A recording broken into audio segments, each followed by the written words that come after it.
వామపక్ష పార్టీలు ప్రపంచవ్యాప్తంగా దేశంలో పరిస్థితి ఎట్లా ఉందనేది మాట్లాడడానికి ఈ రోజు మన స్టూడియోలో ఉన్నారు సిపిఎం పోలిట్ బ్యూరో సభ్యులు బివి రాఘవుల్ గారు. అండ్ నమస్కారం రాఘవుల్ గారు, చెప్పండి, వామపక్షాల పని అయిపోయిందిగా ప్రపంచవ్యాప్తంగా అనే విమర్శలు పెద్ద ఎత్తున మీడియాలో, సోషల్ మీడియాలో ప్రతిరోజు కథనాలు వినిపిస్తున్నాయి. వాళ్ళు చేస్తున్న దాంట్లో వాస్తవం ఉంది ఆరోపణ.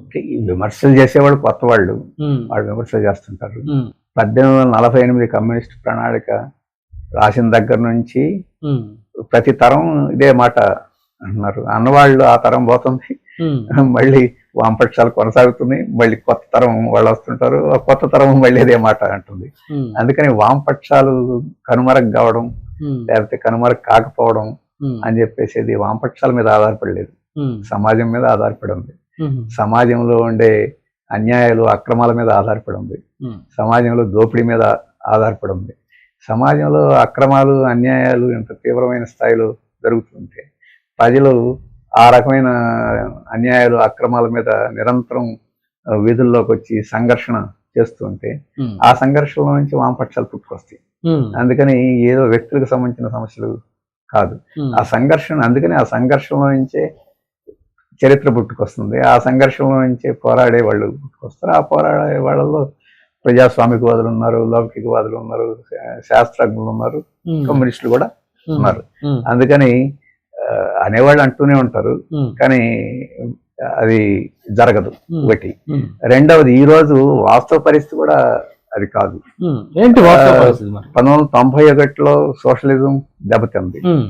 ప్రపంచంలో సరళీకరణ విధానాలు వచ్చినాయి. 91 నుంచి దాదాపు 2007 దాకా ప్రపంచంలో ఒక వాతావరణం ఏమొచ్చిందంటే సోషలిజం అనేది దెబ్బతినిపోయింది, పెట్టుబడిదారి విధానం శాశ్వతం అయిపోయింది. అలాగే సరళీకరణ విధానాలు ప్రపంచంలో అన్ని దేశాలని బాగా అభివృద్ధి చేస్తున్నాయి, ప్రజలకు అన్ని సౌకర్యాలు కల్పిస్తున్నాయి. ఇక మళ్ళీ ప్రత్యేకమైన సోషలిజం తీసుకురావాల్సిన అవసరం లేదు. సోషలిజంలో ఏవైతే వీళ్ళందరూ సాధించాలనుకుంటున్నారు, అందరికీ సౌఖ్యమైన జీవితం, అందరికీ విద్య, అందరికీ వైద్యం, అందరికీ అన్ని రకాల సౌకర్యాలు ఏవైతే ఉన్నాయో ఇది సరళీకరణ విధానాలే తెస్తున్నాయి. ఈ మార్కెట్ పద్ధతే తెస్తుంది. కాబట్టి అటువంటిప్పుడు దీని అవసరం ఏముందని చెప్పేసి ఒక వాతావరణం వచ్చిన మాట మీద, ఆ వాతావరణంలో ముఖ్యంగా కన్స్యూమర్ కల్చరు, అలాగే డిజిటల్ కల్చరు, ఈ సోషల్ మీడియా, ఇవన్నీ విస్తారంగా అంతకుముందు లేవు. వచ్చిన తర్వాత ఈ వాతావరణం నమ్మారు చాలా మంది. ఈ వాతావరణం ప్రభావితం చేసింది. ఆ రకంగా వామపక్షాల వైపుకి, అభ్యుదయ భావాల వైపుకి కొంత మొగ్గు తగ్గింది. స్టేటస్ కో అంటే ఇలాగే ఉండడానికి సంబంధించి కాస్త ఎక్కువ జరిగింది. కానీ 2008 తర్వాత పరిస్థితి మారిపోయింది. అంతకుముందు కూడా వామపక్షాలు, ఇతర ప్రోగ్రెసివ్ శక్తులు మీరు భ్రమల్లో పడుతున్నారు. కొన్ని పరిస్థితులు కొంత సజావుగా ఉన్నాయి కాబట్టి ఆ భ్రమలు ఉన్నాయి. కానీ పెట్టుబడిదారి విధానం, సోషలిజం కూలిపోవడం ఒక భాగం అయితే, పెట్టుబడిదారి విధానం సమస్యలేమి పరిష్కారం చేయలేదు, యుద్ధాన్ని పరిష్కారం చేయలేదు, నిరుద్యోగాన్ని పరిష్కారం చేయలేదు, దారిద్ర్యాన్ని పరిష్కారం చేయలేదు. ఇటువంటి వాటినన్నింటినీ ఇంకా తీవ్రం చేస్తుంది. అన్నిటికన్నా మించి సంపదని మొత్తం ప్రజలందరికీ పంచదు. వాస్తవంగా సోషలిజం అంటే కనీసం భయంతో పంచేది. ఇప్పుడు సోషలిజం దెబ్బతింటే ఆ భయం కూడా పోయింది. ఇక నగ్నంగా దోసుకోవడమే తప్ప పంపిణీ చేయాలని చెప్పి స్పృహ కూడా పెట్టుబడిదారి విధానానికి లేకుండా పోద్ది. అందుకని విపరీతమైన అసమానతలు పెరుగుతాయి. విపరీతమైన అసమానతలు ఎక్కడుంటే విపరీతమైన అసంతృప్తి కూడా, సోషల్ అన్రెస్ట్ కూడా పెరుగుద్ది. అలాగే ఎప్పుడు ఊహించలేనంత జాడ్యాలు, అంటే డ్రగ్స్ వాడటం, ఆల్కహాలిజం, డిప్రెషన్, స్ట్రెస్, ఆత్మహత్యలు, ఇటువంటి విపరీతంగా పెరుగుతాయి. వాటిలోంచి మీరు సమాజం మారాలని చెప్పేసి స్పృహ వస్తుంది అని చెప్తూ వచ్చేవాడు. కదా నమ్మేవాళ్ళు కాదు. కానీ 2000 పరిస్థితి తర్వాత మారిపోయింది. ఈరోజు ఒకవైపున ఆధ్యాత్మిక భావన అంటే మత భావనలు పెరుగుతున్నాయి. ఎందుకంటే మత భావనలు కూడా ఒక పరిష్కారంగా ప్రజలు భావిస్తున్నారు. ఈ అశాంతి నుంచి, వీటిని బయటపడాలని చెప్పంటే ఈ మత భావనలు, దేవుడు లేకపోతే ఆధ్యాత్మిక నమ్ముకుంటే ఏమన్నా సద్గురువుల్ని వీళ్ళని నమ్ముకుంటే ఏమన్నా బయటపడవచ్చు అని చెప్పేసి అటువైపు కొన్ని సెక్షన్స్ అసంతృప్తి నుంచి బయటపడడానికి ఉన్నారు. ఇంకొన్ని తరగతులు ఇవి కాదు పరిష్కారం, మనం పరిష్కారం చేసుకోవాల్సి ఉంది, అసమానతలను అధిగమించాల్సి ఉంది అని చెప్పేసి ఇంకొన్ని తరగతులు. అయితే యాజ్ ఇట్ ఈజ్ గా ఇవాళకి ఇవాళ చూస్తే ప్రజలు ఎస్కేపిజం అంటే దీని నుంచి తప్పించుకోవాలని చెప్పేసే వైపు అట్లాంటి ఆలోచనలే ప్రధానంగా ఈరోజు ప్రజలను ఆకర్షిస్తున్నాయి. తప్పించుకోవడం కాదు, ఎదుర్కోవడం మంచిది, సర్దిద్దుకోవడం మంచిది అని చెప్పేసి ఆలోచనలు పెరుగుతున్నాయి. కానీ అవి ఇంకా వేగం పుంజుకోలేదు. అందుకని కానీ పెరిగేటప్పుడు ఒకసారి మీకు కనపడదు, చిన్న మొక్క చిన్న చిన్నగానే పెరుగుద్ది. ఇప్పుడు ఆ స్థితిలో ఉన్నది. అందుకని ఆ నమ్మకంతో వామపక్షాలు ఉన్నాయి. ఇప్పుడు అవి ప్రస్ఫుటంగా అక్కడక్కడ కూడా మనకి దగ్గరకు వస్తున్నాను. శ్రీలంకలో సరళీకరణ ఆర్థిక విధానాలు 1970 ఎండింగ్ లో 80లో వచ్చినాయి. సేమ్ బంగ్లాదేశ్ లో కూడా అదే పరిస్థితి. అది సేమ్ దాదాపు ఒక 2 నెలల వ్యవధిలో శ్రీలంకలో ప్రభుత్వం అధ్యక్షుడు పారిపోయాల్సిన పరిస్థితి, బంగ్లాలో అధ్యక్షుడు పారిపోయాల్సిన పరిస్థితి వచ్చిన నేపథ్యంలో శ్రీలంకలో ప్రజలు లెఫ్ట్ పార్టీని ఎన్నుకోవడం, బంగ్లాదేశ్ లో నియంతృత్వం అంటే వేరే సెక్షన్స్ వైపు వెళ్ళడం, ఈ పరిస్థితిని ఎట్లా చూడొచ్చు? లెఫ్ట్ పార్టీలుగా శ్రీలంక ఒక విజయంగా మీరు సెలబ్రేట్ చేసుకుంటారా ఎట్లా? అంటే ఇప్పుడు నేను చెప్పిన 2 రకాల ఈ మొత్తం 2008 తర్వాత 2 రకాల ధోరణులు. ఒకవైపు ప్రజలు తమ యొక్క బాధల నుంచి బయటపడటానికి ఆధ్యాత్మిక వైపుకి లేకపోతే మతం వైపుకి మొగ్గు చూపటం ఒకటి జరుగుతుంది. ఇంకోటి మనమే పరిష్కరించుకోవాలని చెప్పేసి స్పృహ వైపు జరుగుతుందానికి, ఒకటి మనమే పరిష్కరించుకోవాలి అని చెప్పేసి స్పృహ వైపు జరగడాన్ని మనం శ్రీలంకలో చూడొచ్చు. మనం దీనికి ఏదో మార్గం ఎస్కేప్ మార్గం తప్ప లేదని చెప్పేసి వైపుకి మొగ్గు చూడటం మనం బంగ్లాదేశ్ లో చూడొచ్చు. ఎందుకంటే 2 చోట్ల సరళీకరణ విధానాలు అమలు జరిగినాయి. విపరీతంగా విదేశీ పెట్టుబడులు అక్కడికి వచ్చినాయి. స్వెట్ షాప్స్ అంటే ప్రజలకి చాలా దుర్భరమైన జీవితంతో కూడిన వెట్టి చాకరీ చేయించుకునే పద్ధతి బంగ్లాదేశ్ లో వచ్చింది, శ్రీలంకలోనూ వచ్చినాయి. అది విదేశీ పెట్టుబడులకే కాదు, ఆ దేశంలో ఉండే కొంతమంది పెట్టుబడిదారులకి, అలాగే ఆ పెట్టుబడిదారులకు అండగా ఉండే రాజకీయ నాయకులు, పార్టీ విపరీతమైన సంపదని పోగు చేసి ఇచ్చినాయి. ఆ రకంగా వ్యత్యాసాలు విపరీతంగా పెరిగినాయి. ఈ అసంతృప్తి నుంచి, ఆగ్రహం నుంచి, వాటి నుంచి బయటపడటానికి మతోన్మాద శక్తుల వైపుకి, వాస్తవంగా బంగ్లాదేశ్ ఏర్పడినప్పుడు లౌకిక శక్తులు అయ్యి, ముజిబుర్ రహమాన్ గానీ లౌకిక రాజ్యంగా ఉండాలని చెప్పేసి అనుకున్నారు, ప్రోగ్రెసివ్ శక్తులు వచ్చినాయి. కానీ క్రమక్రమేణ ప్రజల్లో ఈ మత భావాల వైపుకి మొగ్గిన పరిస్థితి అక్కడ ఉంది. ఇక్కడ అదే ప్రజలు ఎవరైతే అక్కడ పెట్టుబడిదారులు వాళ్ళందరికీ సరళీకరణ విధానాలని మద్దతు ఇచ్చిన ప్రజలు, అవి తీవ్రమైన పరిస్థితి ఎప్పుడైతే సృష్టించినాయో వాళ్ళు అభ్యుదయ శక్తుల వైపుకి మళ్ళారు. అభ్యుదయ శక్తుల వైపుకి మళ్ళారంటే అకస్మాత్తుగా మళ్ళినట్టు కాదు. 1969, 70 ఆ ప్రాంతాల్లో శ్రీలంకలో వామపక్ష ఉద్యమం చాలా బలమైన ఉద్యమంగా ఉండేది. ఈ జనవిముక్తి పెరుమాణ జేవీపీ, ఈ పార్టీ 1969, 70లో ప్రపంచవ్యాప్తంగా విద్యార్థులు వీళ్ళు తిరుగుబాటు చేసినప్పుడు శ్రీలంకలో కూడా తిరుగుబాటు చేశారు. ఈ జేవీపీ నాయకత్వాన్ని తిరుగుబాటు చేశారు. అప్పుడు ప్రభుత్వాలు వీళ్ళని 4,000 మందిని హత్య చేసి దాన్ని అణిచివేసింది. అంత తీవ్రమైన అణిచివేసిన ఆ బీజాలు, భావాలు ప్రజల్లో ఉన్నాయి. అయితే బలహీనంగా ఉన్నాయి. ఎందుకంటే సరళీకరణ విధానాల మీద మంచి మోజు గీజు ఉంది కాబట్టి. ఈ పార్లమెంట్ ఎన్నికలకి ముందు జరిగిన ఎన్నికల్లో జేవీపీకి 3% ఓట్ల నుంచి 3% ఓట్లే వచ్చినాయి. కానీ ఆ భావాలు ప్రజల్లో ఉన్నాయి.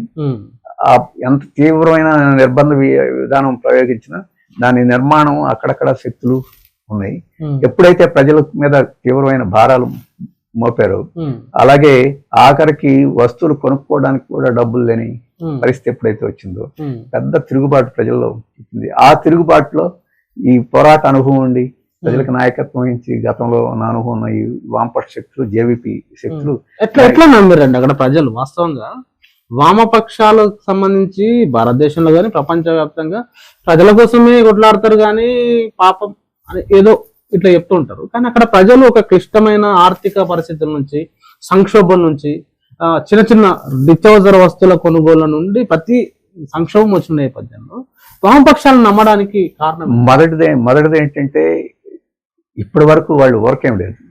రాజకీయాల్లో ఎన్నికల్లో ఓట్లు ఇట్లు లేకపోయినా ప్రజల మధ్య ఉండే సేవా కార్యక్రమాలు అవన్నీ చేస్తూనే ఉన్నారు.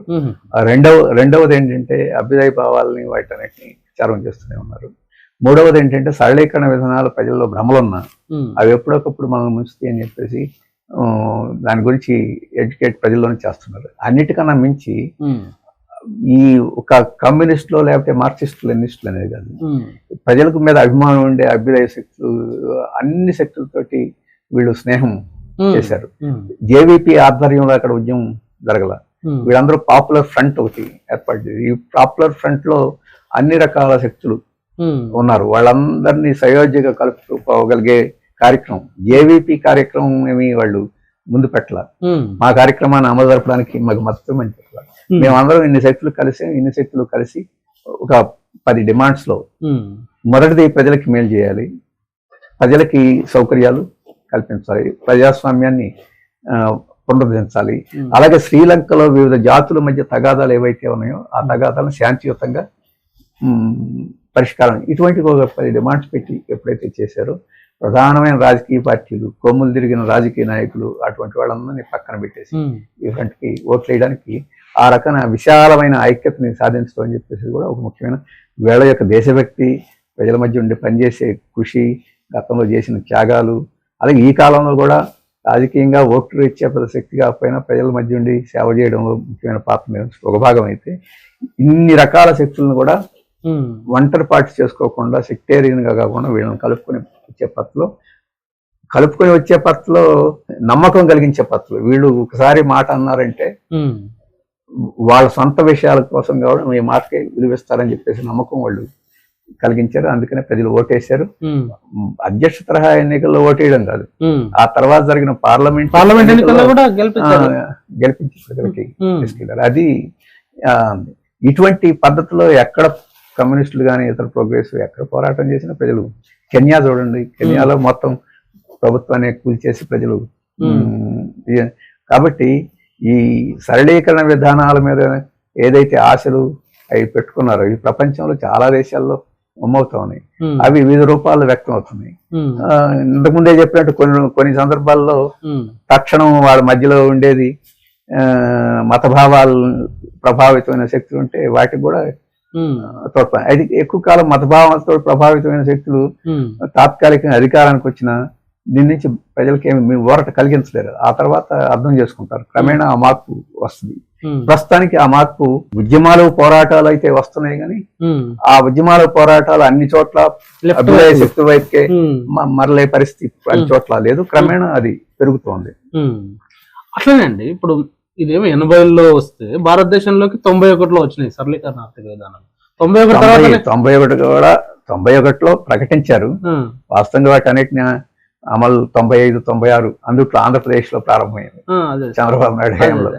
ఆ తర్వాత కూడా బాగా పెరిగినాయి కదా. మరి భారతదేశంలో కూడా ప్రజల్లో ధరలు చూసుకున్నా, నిత్యావసరాల వస్తువులు చూసుకున్నా, వేతనాలు చూసుకున్నా, ఉద్యోగాలు చూసుకున్నా, భారతదేశంలో కూడా అలాంటి ఒక పరిస్థితి వైపు జనాలు అందరూ నెట్టబడుతున్న నేపథ్యంలో వామపక్షాలకు సంబంధించి మీకు ఆ అవకాశం శ్రీలంక లాగా ఉండే అవకాశం ఉందా? అట్లా ప్రజలు మొత్తం తిరగబడ్డప్పుడు మీరు వాళ్ళను లీడ్ చేసే పరిస్థితి మీ పార్టీలకు, లెఫ్ట్ పార్టీలకు, అభిజయ శక్తులకు ఉందా? అంటే మనం శ్రీలంకని, బంగ్లాదేశ్ని, భారతదేశాన్ని వీటిని మనం పోలిక పెట్టలేము. ఎందుకంటే మన మన మన దేశంలో ఒక్కొక్క రాష్ట్రమే ఒక్కొక్క దేశం లాంటిది. అలాగే మన దేశంలో చాలా వ్యత్యాసాలు, అసమానతలు ఉన్నాయి. ఇప్పుడు ఉత్తరాదికి దక్షిణాదికి ఎంత వ్యత్యాసం ఉంది. దక్షిణాది రాష్ట్రాలు సరళీకరణ విధానాల అమల్లో చాలా దేశంలోనే ప్రారంభమైతే దక్షిణాదికి ఉత్తరాదికి సరళీకరణ విధానాల అమల్లో 15 ఏళ్ళ తేడా ఉంది. పట్టణ జనాభా విషయంలో ఇప్పుడు 40, 50, 60% దక్షిణాదిలో పెరిగితే ఇంకా అక్కడ, కాబట్టి వ్యత్యాసాలని ఉన్నాయి. కానీ ఇక్కడ గమనించాల్సిన దేశవ్యాప్తంగా ఎప్పుడు ఎలా స్పందించి ఏకీకృతమైన పద్ధతులు వస్తాయా లేదా అని చెప్పేసేది ఆరోపణల కన్నా ఇంత విస్తారమైన భారతదేశంలో ఈరోజు సరళీకరణ విధానాలు అనేక తరగతులకి లాభం, అనేక తరగతులు అంటే కొన్ని శక్తులు, కొన్ని తరగతులు బాగా లాభం పొందినాయి, ఇంకా లాభం పొందుతున్నాయి. ఇప్పుడు అదానీలు చూడండి, అదానీ మనం పేరంటున్నాం, అదానీలు, టాటాలు, మహీంద్రాలు, బిర్లాలు, తాపర్లు, మిట్టలు, వీళ్ళందరూ ఈ విధానాలు కొన్ని పేర్లే. ఇప్పుడు తెలంగాణ హైదరాబాద్ లో చూస్తే అట్లాంటి పేర్లు ఇంకా చాలా చెప్పుకోవచ్చు. వాళ్ళు ఇంకా లాభపడుతూనే ఉన్నారు.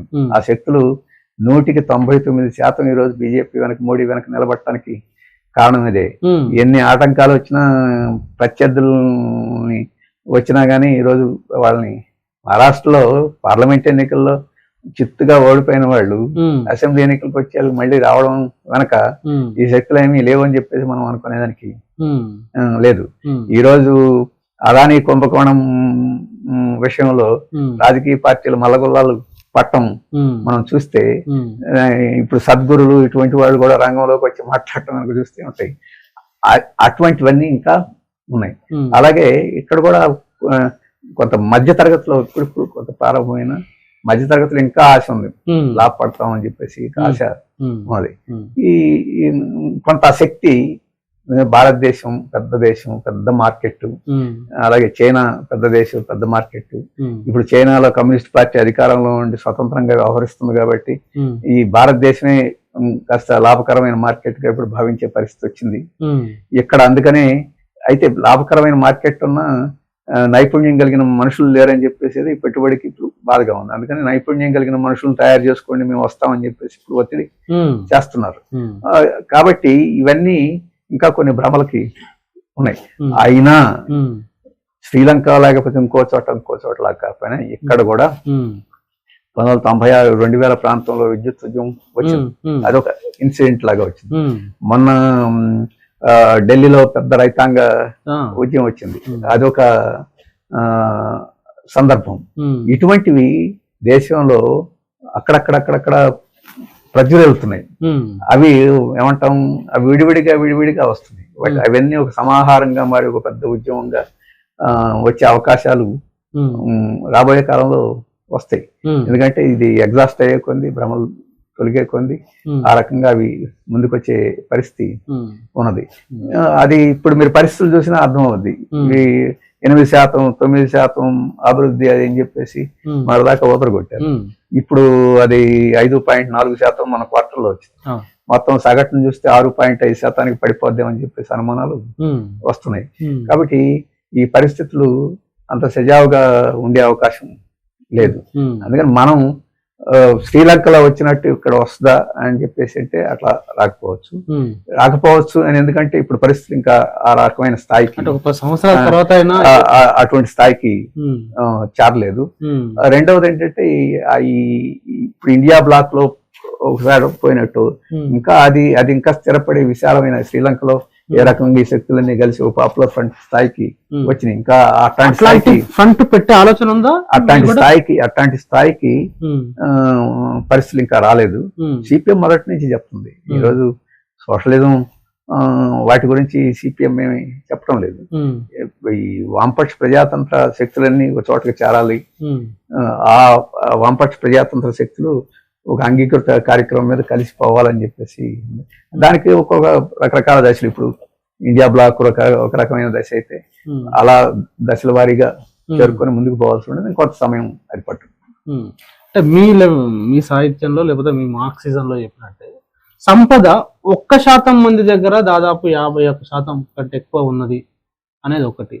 అదేవిధంగా విద్య, వైద్యం విపరీతమైన ఖర్చుతో కూడుకున్న నేపథ్యంలో మీరు మీ మార్క్సిజము లేకపోతే సోషలిజం వస్తే ఉచిత విద్య అంటారు, ఉచిత వైద్యం అంటున్నారు.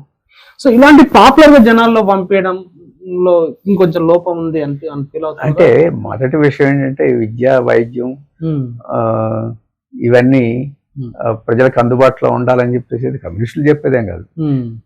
మన రాజ్యాంగం 47 స్వాతంత్రం వచ్చిన తర్వాత రాజ్యాంగంలో చెప్పుకున్నాం. డైరెక్టివ్ ప్రిన్సిపల్స్ లో విద్య హక్కుగా, విద్య అందరికి అందించాలి, ఆరోగ్యం అందరికి అందించాలి, దారిద్ర్యాన్ని నిర్మూలించాలి, ఇవన్నీ మనం రాసుకున్నాం. కాకపోతే కమ్యూనిస్టులుగా, మార్క్సిస్టులుగా మేము చెప్పేది ఏంటంటే అది ఒక ఆదేశిక, ప్రభుత్వానికి ఒక ఆదేశిక సూత్రంగా కాకుండా అది ప్రజలకు ఒక హక్కుగా ఉండాలి. ఇల్లు హక్కుగా ఉండాలి, చదువు హక్కుగా ఉండాలి, వైద్యం హక్కుగా ఉండాలి, పెన్షన్ హక్కుగా ఉండాలి, అలాగే నిరుద్యోగ భృతి ఉపాధి హక్కుగా ఉండాలి, కనీస వేతనం హక్కుగా ఉండాలి, ఇవి హక్కులుగా ఉండాలి అని చెప్పేసి. ఇవేమి మేము చెప్పే సోషలిజం ఏమీ కాదు. ఇవేమి మీరు అన్నారే 1% ఆస్తి ఎందుకు ఉండాలి, అది ప్రజలకు పంపిణీ చేయాలని చెప్పి మేము సోషలిజం చెప్తాం. ఇవన్నీ సోషలిజం కాదు, ఇప్పుడున్న వ్యవస్థలోనే ప్రజలకు మేలు చేసే అంశాలు. మేము ఇంకోటి కూడా చెప్తున్నాం, ఈ వారసత్వ అంటే ఇన్హెరిటెన్స్ ట్యాక్స్ ఉండాలి. అది పెట్టుబడిదారులే అంగీకరించరు. నేను ఒక 1000 కోట్లు ఆస్తి సంపాదించాను అని చెప్పేసి అంటే నా బిడ్డ ఏ రకమైన మెరిట్, ఏ రకమైన రుజువు చేసుకోకుండానే 1000 కోట్లు ఎందుకు పొందాలి? మీరు అంటున్నారు మెరిట్ కే ప్రాధాన్యత ఇవ్వాలని. ఒక వ్యవసాయ కార్మికుడి బిడ్డ వారసత్వంగా ఏమి ఇవ్వలేడు. ఒక పెట్టుబడిదారుడు ఒక 1000 కోట్లు వారసత్వంగా ఇస్తాడు.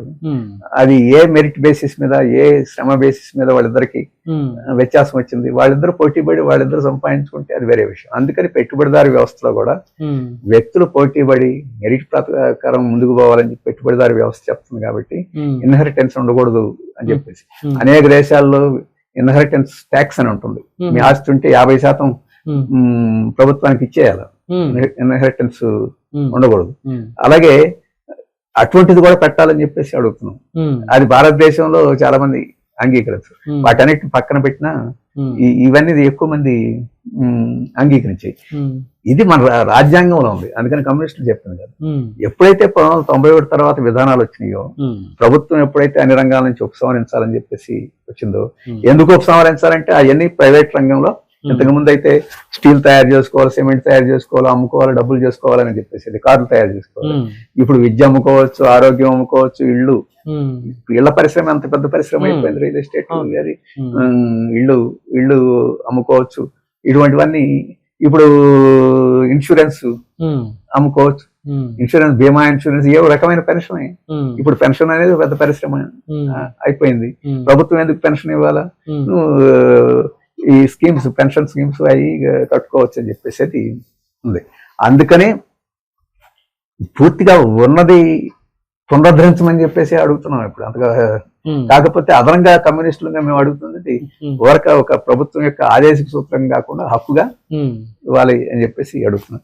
దీని చుట్టూ క్రమక్రమేణా ప్రజలు ర్యాలీ అవుతున్నారు. ఇప్పుడు ఆరోగ్య వ్యవస్థ ఎంత అన్యాయంగా ఉందో ప్రజలకు ఇప్పటికి రియలైజ్ అవుతున్నారు. ఆస్తులను నమ్ముకొని ఈరోజు ఆరోగ్యం మెరుగు చేసుకోవాల్సిన పరిస్థితి ఈరోజు క్రమక్రమేణా ప్రజలకి అర్థమవుతుంది.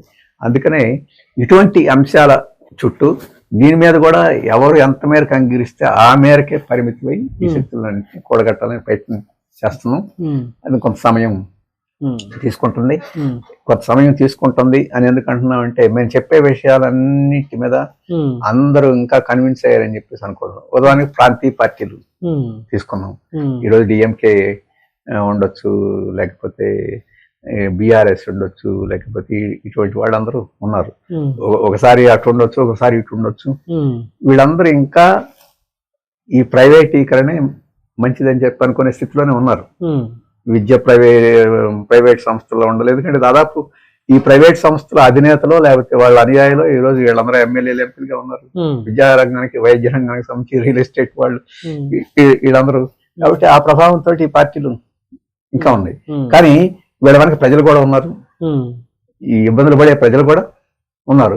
ఆ ప్రజలకు నిజంగా వాళ్ళు రిప్రజెంట్ చేయాలంటే మార్పులు, ఇటువంటి శక్తులు ఇదే పేరుతోటి ఉన్న శక్తులు కాకపోయినా ఇటువంటి శక్తులన్నీ అనేక శక్తులు ఇంకా సృష్టి కావాల్సింది, మార్పు రావాల్సింది. దానికోసం అది ప్రయత్నం చేస్తున్నాం.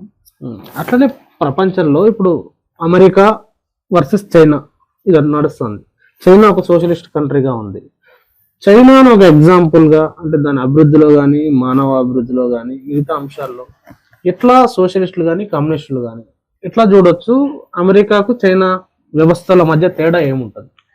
మొదటిది ఏంటంటే, అమెరికా ఈరోజు ప్రపంచ ఆధిపత్యాన్ని నిలబెట్టుకోవాలని ప్రయత్నం చేస్తుంది. అది ఆధిపత్యం కొత్తగా సృష్టించింది కాదు. దాదాపు రెండవ ప్రపంచ యుద్ధం తర్వాత అదే ఈరోజు ప్రపంచ ఆధిపత్య దేశంగా, సామ్రాజ్యవాద దేశంగా ఉంది. దానికి కొంత ఎదురు దెబ్బలు తగులుతున్నా దాన్ని వదిలిపెట్టడానికి సిద్ధంగా లేదు. ఇంకా ఆ శక్తి ఇంకా దానికి పూర్తిపోలేదు. ఇప్పటికీ ప్రపంచంలో అత్యంత సైనిక శక్తి అమెరికా దగ్గర ఉంది. అత్యంత సైనిక ఖర్చు అమెరికా పెడుతుంది. చైనాకి అమెరికా పెట్టే సైనిక ఖర్చుకి చైనా పెట్టే సైనిక ఖర్చుకి పోలికే లేదు. చైనా పెట్టే ఖర్చు కన్నా దాదాపు 50 రెట్లు ఈరోజు అమెరికా పెడుతుంది. అంత ఖర్చు పెట్టింది చైనా అమెరికా ఒకటే అని చెప్పేసి చెప్పడం సాధ్యం కాదు. అలాగే అమెరికా ఆర్థిక వ్యవస్థ ఈ రోజుకి దేశంలో ప్రపంచంలో మొదటి ఆర్థిక వ్యవస్థగానే ఉంది. ఈ విషయంలో చైనా దగ్గరకి వస్తుండొచ్చు. అలాగే ఈరోజు ఇప్పటికీ ప్రపంచంలో డాలరే పెత్తనం చేస్తా ఉంది. కాబట్టి ఇవన్నీ ఇప్పటికే ఉన్నాయి. ఇంతకుముందు కన్నా బలహీనమైనప్పటికీ ఇప్పటికీ ఉంది. అందుకని చైనాని అమెరికాని సమానమైన హోదా కలిగిన దేశాలుగా మనం పోల్చడం సాధ్యం కాదు. అది ఆధిపత్య దేశంగా ఉంది, ఆధిపత్యం నిలబెట్టుకోవాలని ప్రయత్నం చేస్తుంది. మరొకటి రెండవది, చైనా అనేది ఆధిపత్యానికి వ్యతిరేకంగా పోరాడి ఒక దేశంగా ఏర్పడింది. ఆధిపత్యానికి వ్యతిరేకంగా నిలబడాలి, అలాగే స్థిరపడాలి అని చెప్పంటే తనకు అభివృద్ధి చేసుకుంటే తప్ప సాధ్యం కాదని చెప్పేసి అది అనుకుంది. అది సోషలిజం దానికి ఉపయోగపడింది. అందుకని ప్రపంచంలో ఏ దేశము సాధించలేని పద్ధతిలో అమెరికా తోటి నేను కూడా ఉన్నాను అని చెప్పగలిగే స్థాయిలో ఈరోజు ఆర్థిక అభివృద్ధి, సైనిక అభివృద్ధి, శాస్త్ర అభివృద్ధి, మానవాభివృద్ధి అన్ని విషయాలను సాధించింది. ఇంకా వ్యత్యాసం చాలా ఉంది. కానీ అమెరికాకి భయం పట్టుకుంది. అది ఇంకా ముందుకొస్తే తన యొక్క ఆధిపత్యం పోద్దాం, పెత్తనం పోద్దాం అని చెప్పేసి చైనా కూడా అమెరికా పెత్తనం పోవాలి, ఆధిపత్యం పోవాలి, అందుకోసం పెరగాలని చెప్పి అనుకుంటుంది. అయితే ఇక్కడ ఏంటంటే కొంతమంది అమెరికా భయం ఏమిటంటే తన స్థానంలో అది ఆధిపత్యం చెలాయించుద్దాము. అంటే అంతకుముందు ఇంగ్లాండ్ స్థానంలో అమెరికా ఆధిపత్యానికి ప్రపంచం వలస దేశాల సామ్రాజ్యం అని భయం ఉంది. కానీ కమ్యూనిస్ట్ పార్టీగా మేము అట్లా భయపడటం. ఎందుకంటే అక్కడ కమ్యూనిస్ట్ పార్టీ అధికారంలో ఉంది, సోషలిజం నిర్మాణం అవుతుంది. సోషలిజం ఎప్పుడు, కమ్యూనిస్ట్ పార్టీ ఎప్పుడు ప్రపంచం మీద ఆధిపత్యం నువ్వు ఎదిరించుద్ది తప్ప ఒక దేశం ప్రపంచాన్ని ఆధిపత్యాన్ని చేయాలని సహకారంగా ప్రపంచంలో దేశాలన్నీ సహకారంగా ఇచ్చిపుచ్చుకునే పద్ధతిలో ఉండాలని చెప్పేసి కోరుకు. చైనా కూడా ఇప్పటికే అదే పరస్పర సహకారంతో ఉండాలని చెప్పేసి అది కోరుకుంటుంది, ఆ రకంగా ప్రయత్నం చేస్తుంది. అందుకని అమెరికాకి భయం. కాబట్టి అమెరికా చైనా పెరగకుండా, తమకు పోటీ రాకుండా, ప్రపంచంలో ఇతర దేశాలకి ఆదర్శంగా మారకుండా చేయాలని చెప్పేసి ఇప్పుడు చైనా ఎత్తుగడ. అందుకని దక్షిణ చైనాలో ఉండే సమస్యల్ని వాటన్నిటిని ఆసరాగా చేసుకుని చైనా చుట్టూ ఇప్పుడు వలయాన్ని క్వాడ్ పేరుతోటి, ఇంకో పేరుతోటి, ఆకస్ పేరుతోటి సృష్టించి అక్కడ చైనాని పరిమితం చేయాలని చెప్పేసి, అలాగే 100% సుంకాలు విధించడం ద్వారా ఎగుమతులు, చైనా ఎగుమతుల మీద ఆధారపడి పెరిగింది, ఆ ఎగుమతులు లేకుండా చేయాలని చెప్పేసి ప్రయత్నం చేస్తుంది. అలాగే శాస్త్ర సాంకేతిక పరిజ్ఞానం అమెరికా చైనాకి చేరకుండా, సొంత కాళ్ళ మీద నిలబడటానికి అవకాశం లేకుండా, ఇప్పుడు చైనా శాస్త్ర సాంకేతిక పరిజ్ఞానంలో పెరగాలంటే ఏ నుంచి జడ్ దాకా మొత్తం మళ్ళీ అదే చూసుకోవాల్సిన పరిస్థితి. ఇప్పటి వరకైతే ప్రపంచంలో ఎక్కడ విజ్ఞానం ఉన్నా దాన్ని తీసుకొని దాన్ని అభివృద్ధి చేసుకుంటూ ముందుకు వస్తుంది. ఆ అవకాశాన్ని ఇప్పుడు లేకుండా చేయాలని ప్రయత్నం చేస్తుంది. దాన్ని ఎదుర్కోవడానికి కూడా చైనా అమెరికా తర్వాత అంత ఆర్థిక శక్తిగా మానవాభివృద్ధిలో కూడా చాలా మంచి సూచికలు ఉండడానికి అసలు సోషలిజం లో వాళ్ళు అవలంబించిన అంటే ప్రాథమిక అంశాలు 1947 ఆగస్టులో స్వాతంత్రం వస్తే వాళ్ళకి 49లో 2 సంవత్సరాల తర్వాత వచ్చింది. వాళ్ళకి 49 స్వాతంత్రానికి వచ్చి నాటికి మన దేశం కన్నా 2-3 రెట్లు వెనకబడి ఉంది చదువులోను, ఆరోగ్యంలో, వాటి. అయినా ఆ తర్వాత ముందుకి వచ్చింది. ముందుకు రావడానికి ప్రధానమైన కారణం ఏంటంటే అక్కడ కమ్యూనిస్ట్ పార్టీ ఆధ్వర్యంలో ఒక పెద్ద పెనుమార్పు రావడం. అది కూడా చేసింది ఏంటంటే మొట్టమొదట అందరికి 100% చదువు చెప్పడం మీద కేంద్రీకరించింది, అంటే మానవ వనరుల మీద. అలాగే అందరికి భూమి ఇవ్వడం మీద కేంద్రీకరించింది, యూనివర్సల్ హెల్త్ మీద, మనిషి యొక్క, అందుకనే మనిషి యొక్క ఆరోగ్యం, మనిషి యొక్క పోషక పరిస్థితి, చదువు, ఈ మూడుంటే అతని ప్రొడక్టివిటీ పెరుగుద్ది. దీంట్లో మనం వెనకబడిపోయాం. మన పాలకులు ఆ రకమైన శ్రద్ధ పెట్టాల. మన వాళ్ళు రాగానే యూనివర్సిటీల మీద కేంద్రీకరించారు, ఐఐటీల మీద కేంద్రీకరించారు, కొద్ది మందిని ఉన్నత స్థాయి విజ్ఞానం నేర్పించాలని ఆ ప్రయత్నం చేశారు. కానీ మొత్తం దేశంలో ఉన్న సార్వజనీనమైన అందరూ చదువుకొని అందరు తెలివితేటలు ప్రదర్శించి అందరూ వ్యవస్థకి కంట్రిబ్యూట్ చేసే పద్ధతిలో మన వాళ్ళు విఫలమయ్యారు. అమర్త్య సేన్ అందుకనే చైనాకి ఇండియాకి పోల్చి చూస్తూ ఆయన ఒక పుస్తకమే రాశాడు. చైనా 1959 నాటికల్లా అందరికీ చదువు, అందరికీ విద్య, అందరికీ భూమి ఇచ్చింది. ఆ 3 విషయాల్లో భారతదేశం వెనకబడిపోయింది. ఆ వెనకబాటు ఇప్పుడు వరకు ఎన్ని ప్రయత్నాలు చేసినా ఆ తేడా ముందుకి సాగుతూనే ఉంది. దాని నుంచి బయటికి వచ్చి పారిశ్రామికీకరణ మీద కేంద్రీకరించింది, అంటే మ్యానుఫ్యాక్చరింగ్ సెక్టర్ మీద కేంద్రీకరించింది చైనా. మనం మ్యానుఫ్యాక్చరింగ్ సెక్టర్ ని అశ్రద్ధ చేసాం. మ్యానుఫ్యాక్చరింగ్ సెక్టర్ అంటే మనకి స్టీల్ పరిశ్రమ లేకపోతే అట్లాంటి పెద్ద పెద్ద భారీ పరిశ్రమల మీద తప్ప అన్ని రంగాల్లో ఉండే మ్యానుఫ్యాక్చరింగ్ సెక్టర్ ని మీద దృష్టి పెట్టలేదు. ఈ విషయంలో కూడా చైనా చాలా ముందంజలో, ఇప్పటికీ ముందంజలో ఉంది. ఆ తర్వాత మనం సేవా రంగంలో కొంత పెరిగాం. చైనా ఆ సేవా రంగంలో వెనకబడిందని చెప్పలేము, కానీ చైనాతో ధీటుగా మనం కూడా ఆ సేవా రంగంలో నిలబడగలిగాం. కానీ సేవా రంగం అని చెప్పేసి అది విదేశాలకి సేవలు అందించేదానికి తప్ప స్వదేశంలో ఉండే మానవ వనరుల్ని వాటిని వినియోగించుకునే దానికి అది స్థిరంగా ఎంప్లాయ్మెంట్ అందరికి ఉపాధి ఇచ్చి ఆ రకంగా చేయడానికి అది ప్రధానమైన సాధనంగా కాదు. ఆ విషయంలో మనం ప్రోగ్రెస్ సాధించినా అది మొత్తం ఓవరాల్ వ్యవస్థకి తోడ్పడే పద్ధతిలో లేదు. ఇవన్నీ తేడాల మూలంగానే అయితే ఇప్పుడైనా మనం చైనాతోటి సమవుజ్జిగా పెరగాలంటే ఈ మౌలికమైన సమస్యలు, మౌలిక అంశాలు పరిష్కారం పరిష్కరించుకోవాలండి. మొదటిది చదువు పరిష్కరించాలి. చదువు పరిష్కరించడం మానేసి ఆ చదువును కూడా ఇప్పుడు అమ్మకానికి పెట్టారు. అందుకని ఎట్టి పరిస్థితుల్లో మళ్ళీ ఈ చదువు అమ్మకానికి పెట్టిన తర్వాత చైనా వేసుకున్న పునాదికి మనం చేరడం చాలా కాలం పట్టుద్ది. అలాగే ఆరోగ్యం అందరికీ అందించాల్సిన సమయంలో ఇప్పుడు ప్రైవేటీకరణ చేస్తున్నాం. ఇప్పుడు వాళ్ళందరికీ ఆరోగ్యం అందించి, తిండి అందించి, తర్వాత ప్రపంచంలో ఉండే ఆధునిక శాస్త్ర సాంకేతిక పరిజ్ఞానాన్ని వాటిని ఇప్పటికీ ఆరోగ్య వ్యవస్థ, విద్యా వ్యవస్థ ప్రధానమైన బాధ్యత ప్రభుత్వానికి ఉన్నది. మనం మార్చేస్తున్నాం. ఇవన్నీ ప్రైవేట్ రంగంలోకి మార్చేసిన తర్వాత అక్కడక్కడ ఐలాండ్స్, దీవులుగా గొప్ప సాంకేతిక పరిజ్ఞానంతో కొన్ని దీవులు ఏర్పడతాయి తప్ప మొత్తం సమాజం అంతా విద్యా సమాజం, సమాజం అంతా ఆరోగ్య సమాజం కాలేదు. సమాజం అంతా ఆరోగ్య విద్యా సమాజం కాకుండా నువ్వు అభివృద్ధి సాధ్యం కాదు. ఈవెన్ పెట్టుబడిదారి దేశమైన అమెరికా కానీ, పెట్టుబడిదారు దేశాలైన జపాన్, యూరోప్ లో ఉండే దేశాలన్నీ కూడా అందరికీ చదువు, అందరికీ స్కిల్స్ అవన్నీ చెప్పిన తర్వాతనే ముందుకి వచ్చినాయి. ఇప్పటికీ England universal education, universal health systems ఉన్నాయి. యూరోప్ అన్ని దేశాల్లోనూ ఇప్పటికీ ఉన్నాయి. అంత అభివృద్ధి చెందిన పెట్టుబడిదారు దేశాలు కూడా వాటిని వదిలేయకుండా ముందుకి తీసుకెళ్తుంటే మనం ఆ రకమైన స్థాయికి చేరకముందే వీటిని వదిలేస్తున్నాం. కాబట్టి మనం ఎంత ఆశ పెట్టుకున్నా, వ్యక్తులుగా మనం మదన పడినా ఇవి చేయకుండా మనం ఆ వేగాన్ని పుంజుకోవడం సాధ్యం కాదు. ప్రపంచవ్యాప్తంగా లెఫ్ట్ అంటే ఎర్రజెండా దేశాలు అంటే ఏ దేశాలు ఉన్నాయి చెప్పుకోదగ్గ? అంటే ఇంతకుముందు నేను చెప్పినట్టు ప్రపంచంలో 2 పరిణామాలు జరుగుతున్నాయి. ఈ సరళీకరణ విధానాలు, ఈ పెట్టుబడిదారు వ్యవస్థ తీవ్రమైన సంక్షోభం ఎప్పుడైతే వచ్చిందో దీన్ని అధిగమించేదానికి, దీన్ని తట్టుకునేదానికి ప్రజలు 2 మార్గాలు అనుసరిస్తున్నారు. ఒకటి అభ్యుదయ మార్గం, సోషలిజం, ఉద్యమాలు, వామపక్షాల వైపుకి మొగ్గు చూపడం ఒకటి.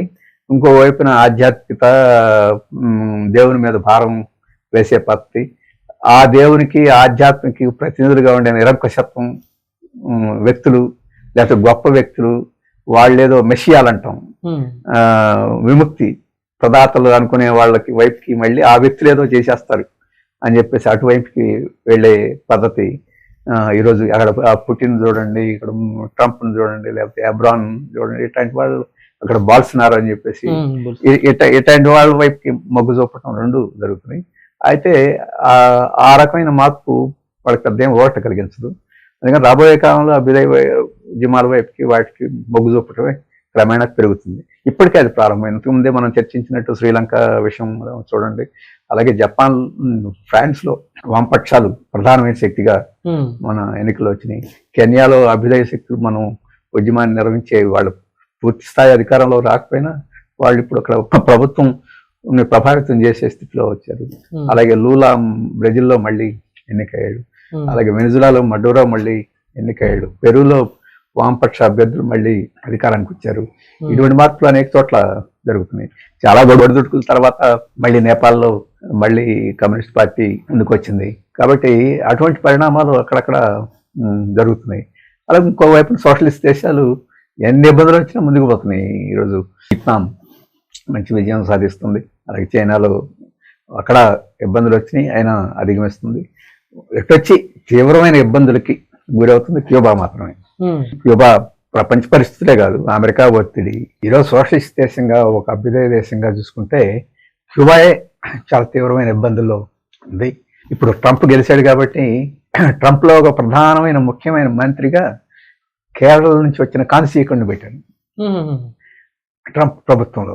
కాబట్టి ఇవన్నీ చూస్తే ఇంకా ఒత్తిడి పెంచి, అసలు ఇప్పటిదాకా ఇంత ఒత్తిడిలో అక్కడ దేశం తట్టుకుందంటేనే ఎంత ఆ సాంప్రదాయం, సామ్రాజ్య వ్యతిరేక సాంప్రదాయం అంత బలంగా ఉందో మనం అర్థం చేసుకోవచ్చు. అయినా వైద్యం విషయంలో, ఇతర ఆహారం విషయంలో, మందుల విషయంలో, సాంకేతిక పరిజ్ఞానం విషయంలో, అలాగే టూరిజం మీద ఆధారపడుద్ది బాగా. ఆ టూరిజాన్ని ధ్వంసం చేయడం విషయంలో, వీటన్నిటిలో చాలా తీవ్రమైన ఇబ్బందుల్ని ఎదుర్కొంటుంది. అయినా అది తట్టుకొని నిలబడుతుందని చెప్పేసి, ఈ ఉపాధి లేనప్పుడు వలసలు కూడా పెరుగుతాయి. యువకులు విదేశాలకు వెళ్ళి ఏదో ఒక రకంగా బ్రతకాలని చెప్పేసి ఉంది. ఆ యువకులు విదేశాలకు వెళ్ళి అక్కడ ఉపాధి చూసుకోవడం అది అభ్యంతరకరమైన విషయం కాదు. కానీ యువకులు అనేవాళ్ళు దేశంలో ఎంత తక్కువ అయిపోతామంటే ఇక్కడ ఆర్థిక వ్యవస్థకి అది నష్టం కూడా జరుగుతుంది. కాబట్టి ఇటువంటి సమస్యల్ని క్యూబా ఎదుర్కొంటుంది. వాళ్ళు దీన్ని అధిగమించేదానికి తీవ్రమైన ప్రయత్నం చేస్తున్నారు. ప్రపంచవ్యాప్తంగా సంఘీభావ ఉద్యమాలు ఇప్పుడు అవసరం ఉంది, అంత పెరుగుతున్నాయి. క్యూబాకి సంఘీభావంగా అక్కడ సహాయం చేసే పద్ధతిలో పెరుగుతున్నాయి. అది కూడా సోషలిస్ట్ దేశాలు సహాయం చేయాలని ప్రయత్నం చేస్తున్నాయి. ఇంకా ఇది పెంచాల్సి ఉంటుంది. వియత్నాం కానీ, చైనా కానీ, ఇటువంటి దేశాలు కొంత సహాయపడాలని ప్రయత్నం చేస్తున్నాయి. అది ఇంకా పెరగాల్సి. అట్లనే మీ జాతీయ మహాసభలు వస్తున్నాయి, తెలంగాణలో రాష్ట్ర మహాసభలు వస్తున్నాయి. అంటే ఏ ఎజెండాలను ప్రధానంగా ముందు తీసుకుంటూ మహాసభలు? అంటే జాతీయ మహాసభ ఇప్పటికే ఒక రాజకీయ తీర్మానాన్ని పార్టీ తయారు చేసే ప్రక్రియలో ఉన్నది.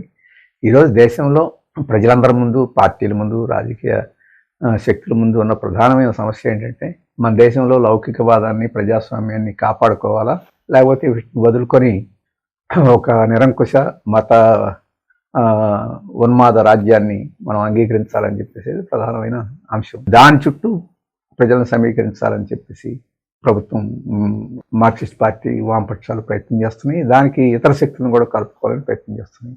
వాస్తవంగా మా లక్ష్యం, దీర్ఘకాలిక లక్ష్యం సోషలిజం సాధించాలని, దోపిడీని అంతం చేయాలని. ఆ దీర్ఘకాలిక లక్ష్యం, ఆ లక్ష్యాన్ని వదిలిపెట్టే సమస్య లేదు. కానీ తక్షణం ఇవి ప్రజాస్వామ్యాన్ని, లౌకికవాదాన్ని, ఫెడరలిజాన్ని కాపాడుకోకపోతే, వీటినే మనం కాపాడుకోలేని ఆసక్తులమైతే అంతకన్నా పెద్ద లక్ష్యాలు సాధిస్తామని చెప్పి అనుకోవడం సాధ్యం కాదు. అలాగే ఆ పెద్ద లక్ష్యాలకు కూడా ఇవి పునాదిగా ఉండాలి. ఈ పునాది అంశాలు లేకుండా పెద్ద లక్ష్యాలు కూడా ఉపయోగం లేదు. అందుకని ఈరోజు తక్షణంగా ఈ విశాలమైన శక్తుల్ని కూడగట్టాలి. ఈ కొన్ని మౌలికమైన విలువలు ఏవైతే ఉన్నాయో, federalism, secularism, democracy, social justice, వీటిని కాపాడుకునేదానికి మనం కృషి చేయాలి.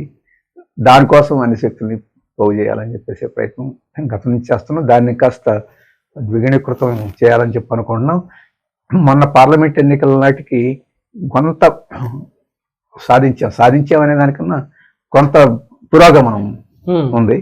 అది మళ్ళీ వెనకంజ వేయకుండా దాన్ని కూడగట్టి మళ్ళీ ముందుకు తీసుకెళ్ళడం ఎలా అని చెప్పేసి రేపు ప్రధానమైన చర్చ మహాసభలో జరుగుతుంది. అంటే మీ మహాసభలకు సంబంధించి దాంట్లో సెక్యులరిజానికి దూరంగా వెళ్తున్నారని మీరేదో మీ డాక్యుమెంట్ లో అది చేస్తున్నారు అనేది మీడియాలో పెద్ద ఎత్తున ప్రచారం జరుగుతుంది, ముఖ్యంగా తెలుగు మీడియాలో. ఏంటి దానికి?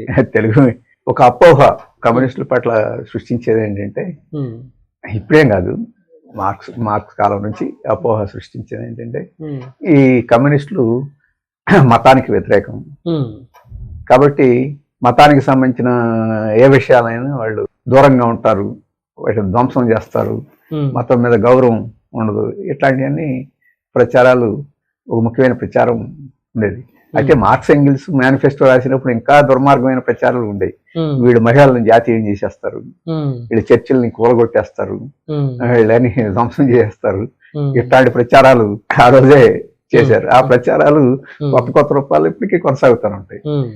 ఈరోజు మార్క్సిస్ట్ పార్టీ ప్రధానంగా అంటే మీరు మతానికి వ్యతిరేకం కాదా? మార్క్సిస్ట్ పార్టీ మేము మతత్వానికి వ్యతిరేకం. మార్క్సిస్ట్ పార్టీ తేడా ఏంటండి? మతత్వం అంటే మతాన్ని వ్యక్తిగతంగా అవలంబించడం, వ్యక్తిగతంగా దాన్ని గౌరవించుకోవడం అనేది లౌకిక తత్వం. మతం ప్రాతిపదిక మీద రాజకీయాలు నిర్వహించడం అనేది మతతత్వం. మేము మతత్వానికి వ్యతిరేకం. రాజకీయాల్లోకి మతాన్ని తీసుకురాకూడదు. రాజకీయాలు మతానికి అతీతంగా నడవాలి. రాజకీయాలు మతానికి అతీతంగా నడవడాన్ని లౌకికవాదం అని చెప్పేసి అంటాం.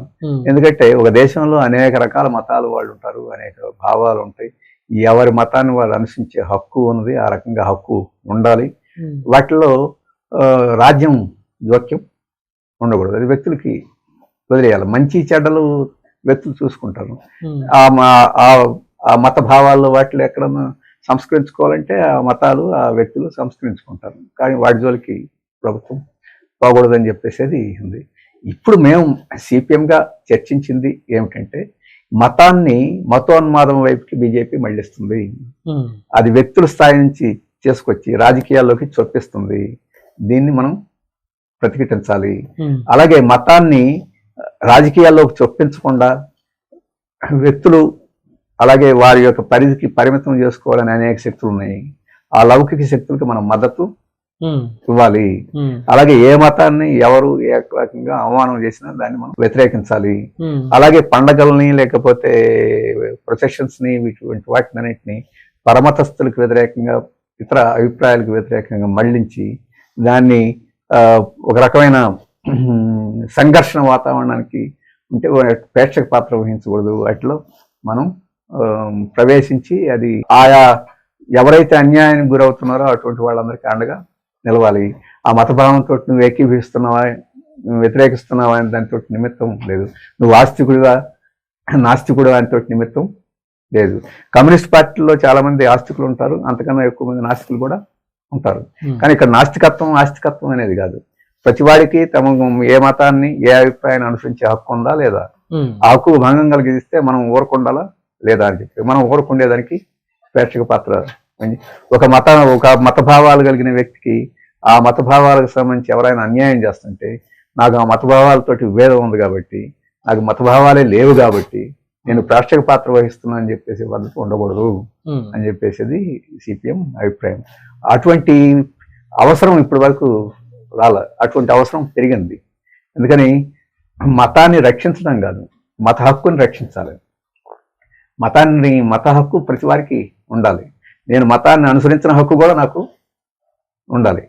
కానీ నేను మతాన్ని అనుసరించిన హక్కు నాకు కావాలంటే ఇతరులకి మతాన్ని అనుసరించే హక్కు ఉండకూడదని కాదు, వాళ్ళ హక్కును కూడా కాపాడాలని చెప్పేసి ఈ ఆలోచన, ఈ చర్చ పార్టీలో జరిగింది.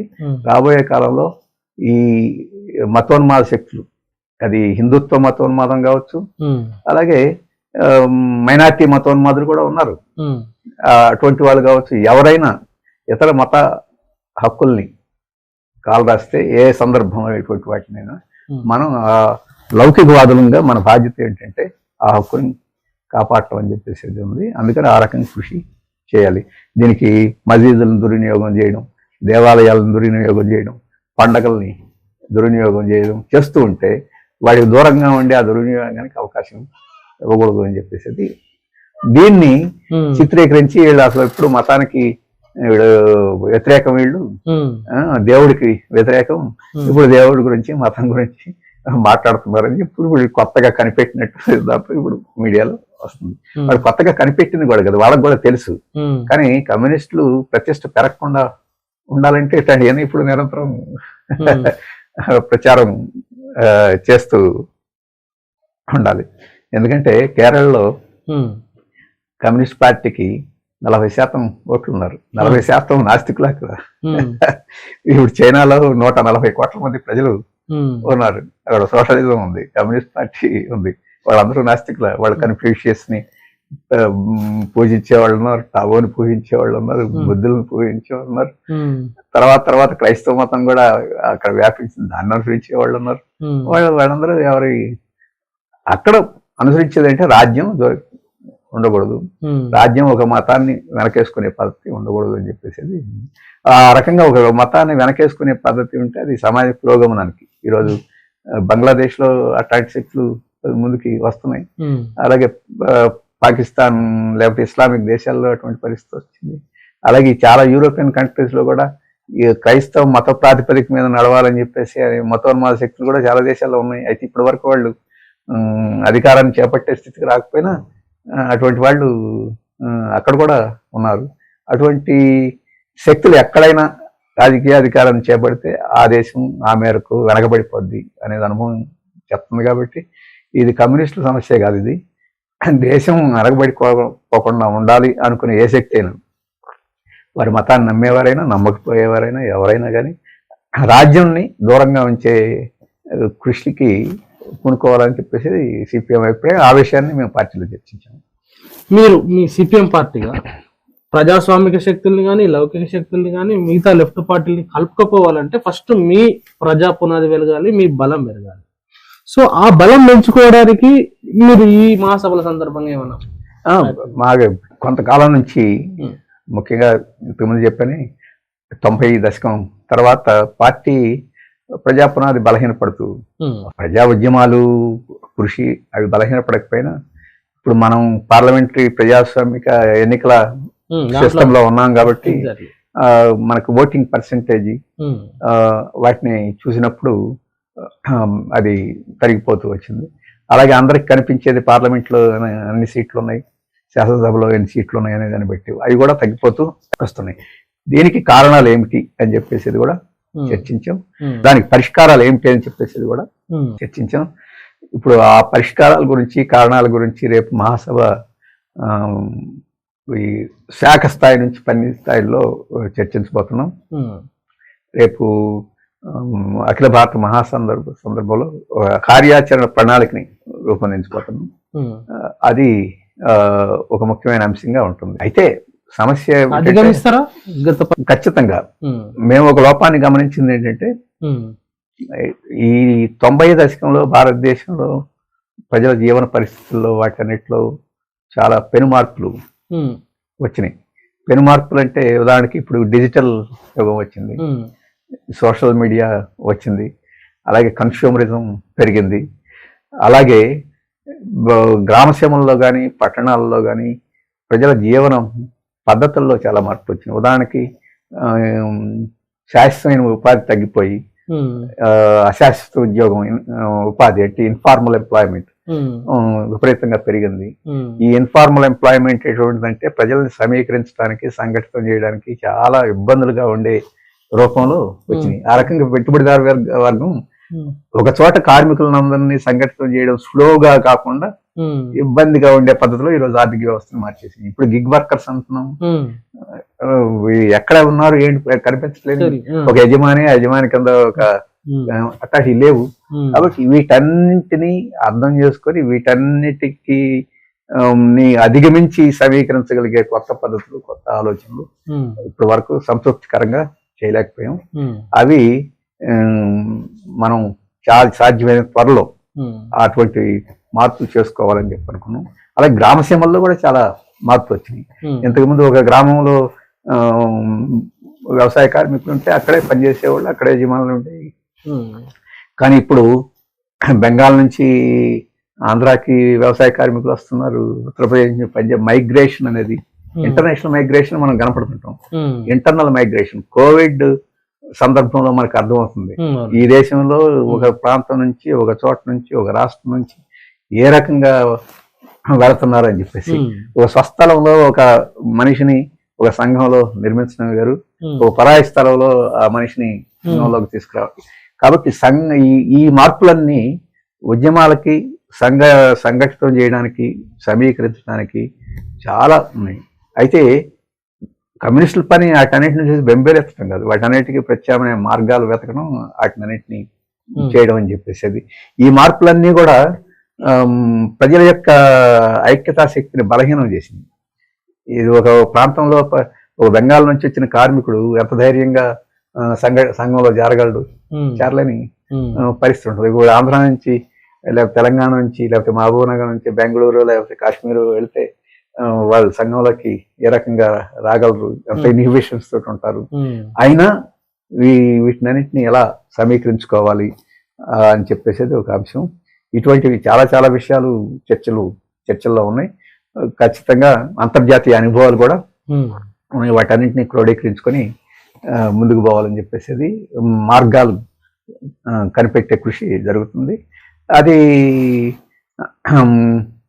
ఇప్పుడు వరకు భ్రమలు కూడా ఉన్నాయి కాబట్టి ఆశ, ఇవాళ కాకపోతే రేపు స్టాక్ మార్కెట్లో మీరు పెడతారు, ఇవాళ కొద్దిగా దెబ్బతింది రేపు. ఇప్పుడు ఆసక్తిపోయింది, చాలా మంది ఆత్మహత్యలు చేసుకోయే పరిస్థితి వచ్చింది. ఎందుకంటే ఇప్పుడు స్టాక్ మార్కెట్లలోను వాటిల్లోనూ లేకపోతే ఈ మన సైబర్ వీటన్నిటి ఇవన్నీ చూస్తుంటే సమాజం అంత సజావుగా ప్రతివాడు బతకగలనని చెప్పేసి నమ్మకాలు తగ్గిపోతున్న నేపథ్యంలో ఈరోజు వీళ్ళని సమీకరించడానికి సులభమైన అవకాశాలు ముందుకు వస్తున్నాయి కాబట్టి ఆ ప్రయత్నాలు చేస్తాం. Thank you very much. Welcome to our YouTube channel. Don't forget to like, subscribe and share the videos.